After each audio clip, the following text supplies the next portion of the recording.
हाय। क्या आपको साइटिका है या आपको इतना भयंकर पेन होता है बैक एक से या स्लिप डिस्क से? तो घबराइए नहीं, मैं हूं ना। मैं इस वीडियो में आपको इतने अच्छे और बहुत ही सिंपल नुस्खे बताने वाली हूँ, नेचुरोपैथी कुछ टिप्स, कुछ योगा के, कि आपका साइटिका का पेन जो कि डॉक्टर्स कहते हैं 4 से 6 हफ्ते चलता है, वो 3 to 5 डेज में आप खड़े हो जाएंगे अगर आप बिस्तर पे आ गए हैं और इतना ज़्यादा पेन है तो। और अगर हल्का फुल्का पेन स्टार्ट हो रहा है तो आप आराम से उसे कुछ घंटों में ठीक कर पाएंगे। जी हाँ, फिर से गारंटी लेती हूँ। क्यों? क्योंकि कई सालों से इस पे ट्रीटमेंट कर रही हूँ, तो इसलिए गारंटी के साथ कहती हूँ कि आप 3 से 5 दिन में अगर बिस्तर पे आ चुके हैं तो आप बिस्तर छोड़कर नॉर्मल लाइफ जीने लगेंगे, इसकी गारंटी है। पहले हम सिंपल शब्दों में समझें तो साइटिका है क्या। साइटिका एक बहुत ही पतली नर्व है जो कि हमारे शरीर की सबसे लंबी नर्व है। हमारे शरीर में बहुत सारी नर्व्स है, पर साइटिका नर्व ही एक सबसे लंबी नर्व है जो कि लोअर बैक से होते हुए, कमर से होते हुए, हमारे बटक से होते हुए, बैक थाइज से, हमारे पिंडलियों में, हमारे काफ से होते हुए एड़ी और अंगूठे तक जाती है। ये या तो राइट साइड या लेफ्ट साइड, अगर किसी को साइटिका पेन है तो ये किसी भी साइड में हो सकता है क्या ये L4, L5 और S1। तो L4 और S1 के बीच की जो नर्व है वो इतनी लंबी है, जो कि बहुत सारी नर्व्स का बंचेस है ये, वहाँ से ये नर्व जो पूरी नीचे तक जाती है, L4 और S1। अगर उस पे ज़रा भी दबाव या प्रेशर पड़ता है, आप खुद सोच लीजिए, अगर किसी पर आपने बहुत ज़्यादा दबाव दिया, किसी इंसान पे ही, तो क्या हाल होता है। तो वो तो एक नर्व है, उस पे ज़रा भी दबाव पड़ता है तो वो आपको नानी दादी नहीं बल्कि सारे रिश्तेदार याद दिला देती है। जी हाँ, अगर उसको ज़रा भी स्वेलिंग आ जाए या कोई भी रीज़न से अगर आपकी वो नर्व पे दबाव पड़ रहा है तो आपका उठना, बैठना, सोना, झुकना, खाना पीना सब दूभर हो जाता है। और जिसे ये दर्द होता है वो समझ सकता है कि कितना खतरनाक होता है। आज हम पूरे साइटिका के बारे में शॉर्ट में डिस्कस करेंगे कि हमें क्या खाना पीना चाहिए, हमें क्या योगा करना चाहिए और हमें क्या क्या ऐसा नहीं करना चाहिए और करना चाहिए जिससे कि हम साइटिका के किसी भी अटैक से, जब भी हमें साइटिका आए, बिस्तर छोड़ सके अगर कोई बिस्तर पे है तो। और अगर किसी को अटैक आ रहा है तो विद इन फ्यू आवर्स वो अपने दर्द से ठीक होकर बाहर आ जाए। ये भी एक माइग्रेन की तरह है, इसका भी एक अटैक आता है। सबसे पहले हम साइटिका के बारे में इतना तो जान चुके हैं, ये एक सबसे लंबी नर्व है, ये हमारे कमर से होते हुए हमारे अंगूठे तक जाती है। इसके रीज़न क्या क्या है, साइटिका होता क्यों है। सबसे पहले लेडीज़ में साइटिका होने का बहुत बड़ा रीज़न होता है प्रेगनेंसी, डिलीवरी। अगर आपको इंजरी हुई है, कोई एक्सीडेंट हुआ है, जो कि मेरे केस में मैं कह सकती हूँ, मुझे स्लिप डिस्क और ये इंजरी के कारण हुआ है। आपको कोई इंजरी हुई है, कोई एक्सीडेंट हुआ है तो भी आपको, अगर आपका स्लिप डिस्क हो चुका है तो भी आपको साइटिका पेन हो सकता है, क्योंकि साइटिक नर्व पे वो दबाव डालता है। आपको ट्यूमर है या आपका मोटापा बहुत ज़्यादा है या आपका वज़न बढ़ रहा है या बहुत ज़्यादा वज़न है तो भी ये प्रॉब्लम हो सकती है। ये कुछ रीजंस है आपके साइटिका पे। दर्द हमें क्यों होता है, या तो हमारी रीढ़ की हड्डी में कुछ गद्दे जैसा होता है, सॉफ्ट स्पंज, आप मान लीजिए एक स्प्रिंग है हमारी रीढ़ की हड्डी, अगर उस स्प्रिंग में, उस गद्दे में जो कि L4 और S1 के बीच की है, अगर उस पर प्रेशर ज़्यादा पड़ रहा है, ये बाय एज भी होता है। और आजकल अगर ये सर्वे देखा जाए तो 24 से लेकर 24 से लेकर 25 ईयर्स के लोगों में बहुत ज़्यादा हो रहा है। शायद इसका रीज़न ये है कि सिटिंग जॉब्स बहुत है, या हमारा खाना पीना बहुत डिफरेंट हो चुका है, लाइफस्टाइल बहुत ज़्यादा हेक्टिक हो चुकी है या हमने हेक्टिक बना दी है, हम अपनी लाइफस्टाइल में एक्सरसाइज और योगा को ऐड नहीं करते हैं। तो ये सब एक रीज़न हो जाता है। जो कि बहुत कम एक्सरसाइज और योगा करते हैं उनको भी ये हो सकता है। एज वो डिके होती है, हमारे शरीर डिके होता है, तो वो अगर वो पतली हो रही है, बोन्स अगर घिस रही हैं तो भी साइटिका पेन हमें हो सकता है। ये सब दर्द क्यों होता है ये मैंने आपको बताया, रीजंस भी मैंने आपको बता दिए। अब हम कुछ मिथ्स जानते हैं कि साइटिका पेशेंट्स के लिए जो मिथ्स है, जो बहुत ज़्यादा है, वो क्या क्या है। नंबर 1, कहते हैं अगर किसी को साइटिका पेन हो जाए तो उसे बिस्तर पे लेटकर आराम करना चाहिए। नहीं, बिल्कुल भी नहीं करना चाहिए।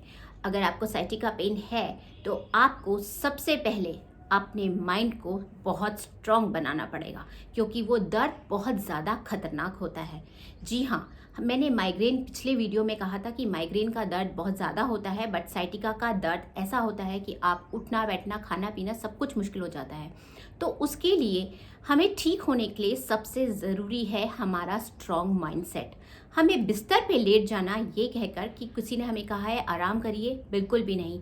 हमें एक्सरसाइज करनी बहुत ज़रूरी है।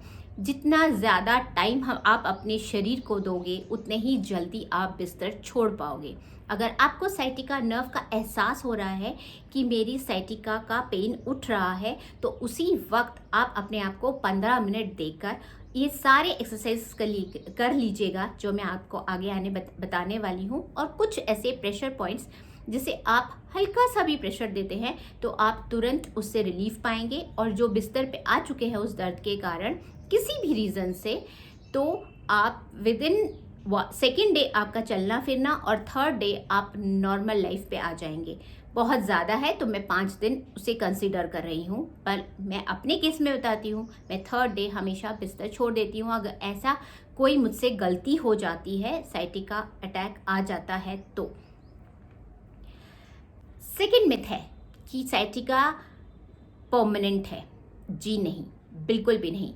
ये एक अटैक की तरह है जो कि हमारी ही किसी गलती से, या हमने कोई वज़न उठा लिया या गलत तरह से वज़न उठा लिया, या हमें किसी कारण से हिट हो गया है, कहीं दोबारा एक्सीडेंट हो गया, जो पहले अटैक आ चुका है, या कहीं हमें धक्का लग गया, तो ये रीज़न से हमें अगर फिर अटैक आ सकता है।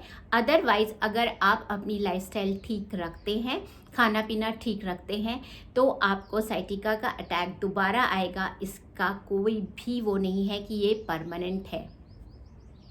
थर्ड, आप जिम नहीं जा सकते अगर आपको एक बार साइटिका हो गया है तो। बिल्कुल गलत। आप बाकायदा जिम जा सकते हैं। जिस वक्त आपको अटैक आया है उसकी फ्रीक्वेंसी कितनी है, क्योंकि मैंने आपको अभी कहा कि अगर आपने स्ट्रॉन्ग माइंडसेट बना लिया तो आपके लिए एक्सरसाइज बहुत ज़रूरी है। आप उसी वक्त 15 मिनट अगर अपने आप को दे पाते हैं तो ज़रूर दीजिए। और बाय चांस आप ऑफिस में हैं और बैठने के कारण या कुछ चीज़ उठाने में गलत तरीके से, आप चेयर पे बैठे बैठे आपने कुछ चीज़ उठाने गए और आपको अचानक से वो नर्व खिंच गई है, उस पर दबाव आ गया, तो भी मैं कुछ ऐसे टिप्स बताने वाली हूँ कि आप विद इन 15 मिनट्स वहाँ पे बैठे बैठे भी अपने आप को ठीक कर सकते हैं। पर आपको इसके लिए मेरा पूरा वीडियो देखना पड़ेगा। Last but not the least, अगर किसी का बैठने का काम है तो क्या उसे साइटिका पेन आने के बाद वो काम नहीं कर सकता? ये भी गलत है। ये भी एक बहुत बड़ा मिथ है, रॉन्ग। आप कर सकते हैं। मैंने अभी आपको बताया कि अचानक अगर आपको कोई अटैक आता है बैठे बैठे, तो कुछ ऐसे प्रेशर पॉइंट्स हैं जो मैं आपको बताने वाली हूँ, वो आप उसको दबाएंगे तो आप तुरंत ठीक हो जाएंगे। और अगर फिर बता रही हूँ, अगर बिस्तर पे आ गए हैं तो अपने आप को आप 3 to 5 डेज़ में रिकवर कर सकते हैं। वो आपके खुद के माइंडसेट पे डिपेंड करता है और आपके लाइफस्टाइल पे कि आप अपने आप को, अपने शरीर को कितना टाइम देते हैं। 4 मिथ्स मैंने आपको बताए जो कि कुछ लोगों का, मैंने आसपास भी बहुत सारे लोगों का सुना है कि साइटिका होने पर बेड रेस्ट करना चाहिए। ये नहीं, तो प्लीज़ ऐसा मत करिएगा। आपके लिए योगा और एक्सरसाइज बहुत ज़रूरी है। बहुत ज़्यादा वॉकिंग मत करिएगा, क्योंकि साइटिका में वॉक करना वैसे भी मुश्किल हो जाता है।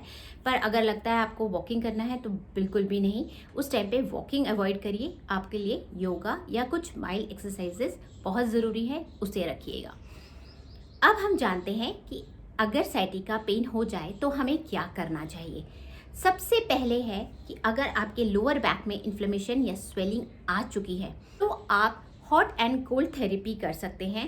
टब ठंडा और गर्म सिकाई केवल उस पार्ट पे। आप नमक को गर्म करके एक कॉटन के कपड़े में बांध के रख लीजिए, क्योंकि वो बहुत लंबे टाइम तक रहता है। और एक तरफ बर्फ़ अपने पास रख लीजिए। तो आप 3 मिनट गरम और 1 मिनट ठंडा, अगर आप ये सिकाई करीब 10 से 15 मिनट करेंगे तो आपको वहाँ आपके पैरों में सर्कुलेशन जाने लगेगा, आपका खून दौड़ने लगेगा और आपको दर्द में बहुत जल्दी फ़ायदा होगा।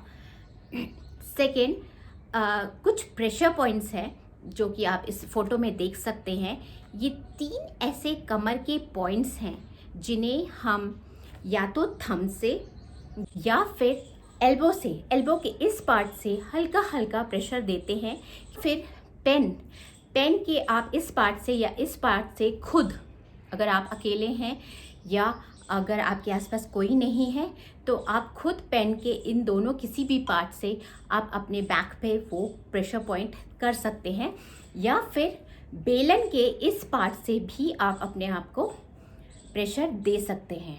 इन तीनों तरीके से आप अपने आप को उस पॉइंट पे प्रेशर देकर अपने आप को बहुत जल्दी रिकवर कर सकते हैं। ये डायरेक्ट हिट पॉइंट्स हैं।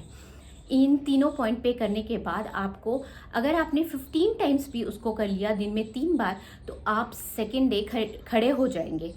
और फर्स्ट टाइम ही वो प्रेशर पॉइंट देने के बाद आपको इतना ज़्यादा रिलैक्स होगा कि आपको खुद फील होगा कि हाँ, मैं रिकवर हो रहा हूँ। नेक्स्ट प्रेशर पॉइंट है आपका हाथ। अगर आपके हाथ में ये दोनों फिंगर, रिंग फिंगर और मिडिल फिंगर, इन दोनों के बीच में जो ये पार्ट है यहाँ का और इस फिंगर के यहाँ का, ये सारे यहाँ तक, ये L5 पॉइंट है, यहाँ तक आप पूरा सरसों का तेल में मेथी डालकर थोड़ा सा गरम कर लीजिए और उस तेल को हल्के कुनकुना होने पर यहाँ से यहाँ तक पूरा प्रेशर देंगे या मसाज करेंगे लगातार 5 से 7 मिनट। आपको अगर राइट साइड में हुआ है तो आप उस पर पहले दीजिए, दोनों साइड ही करें तो ज़्यादा बेटर है। राइट साइड हुआ है तो राइट साइड में सेम इसी जगह पर आप अगर मसाज करते हैं 5 से 7 मिनट, अब फिर एक टेप पर मेथी दाने चिपका कर आप इस पार्ट पे चिपका दीजिए और इधर भी चिपका दीजिए और हल्का हल्का खुद उसे दबाते जाइए तो भी बहुत जल्दी फ़ायदा होगा। या काले चने जो होते हैं उनको भी अगर आप यहाँ से यहाँ तक और इस पार्ट पे अगर लगा देते हैं तो आपको किसी की हेल्प की ज़रूरत नहीं पड़ेगी, आप खुद उसे दबाकर अपने आप को ठीक कर सकते हैं। ये कुछ ऐसे सिंपल टिप्स हैं जो कि आप खुद करके अपने आप को रिकवर कर सकते हैं। खाने में अगर मैं आपको बताऊं तो खाने में आप मैग्नीशियम डाइट को आपको बढ़ाना पड़ेगा। डार्क चॉकलेट है, पालक है, सीड्स है, एवोकाडो है, फ्रूट्स अपने बढ़ाइए।